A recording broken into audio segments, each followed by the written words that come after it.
കർക്കിടകത്തോടെ മലയാളി സമൂഹങ്ങൾക്കിടയിൽ രാമായണ പാരായണത്തിൻ്റെ പുണ്യദിനങ്ങളും വന്നു ചേർന്നിരിക്കുകയാണ്.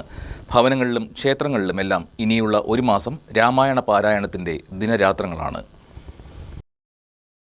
ഹരേ രാമ രാമ രാമ ഹരേ ഹരേ, ഹരേ കൃഷ്ണ കൃഷ്ണ കൃഷ്ണ ഹരേ ഹരേ. ഗുരുർബ്രഹ്മാ ഗുരുർവിഷ്ണു ഗുരുദേവോ മഹേശ്വര, ഗുരു സാക്ഷാത് പരം ബ്രഹ്മ, തസ്മൈ ശ്രീ ഗുരവേ നമഃ. കർക്കിടകം മലയാളികൾക്ക് രാമായണ മാസം കൂടിയാണ്. ക്ഷേത്രങ്ങളിലും പുണ്യസങ്കേതങ്ങളിലുമെല്ലാം രാമായണ പാരായണത്തിൻ്റെ പുണ്യദിനങ്ങളാണ് ഇനിയുള്ള ദിവസങ്ങൾ. കർക്കിടകത്തിൻ്റെ ദുരിതനാളുകളിൽ രാമായണത്തിൻ്റെ ശോകരസപ്രധാനമായ ശീലുകളിൽ മനുഷ്യർ ആശ്വാസം തേടിയതാവാം കാലാന്തരത്തിൽ കർക്കിടകം രാമായണ മാസമായി പരിണമിക്കാൻ കാരണം എന്നാണ് കരുതപ്പെടുന്നത്. പാരായണത്തിനപ്പുറം രാമായണ വൈജ്ഞാനിക പഠനങ്ങളും ആധുനിക കാലത്ത് രാമായണ മാസാചരണത്തിൻ്റെ ഭാഗമായി ഇടം പിടിച്ചിട്ടുണ്ട്.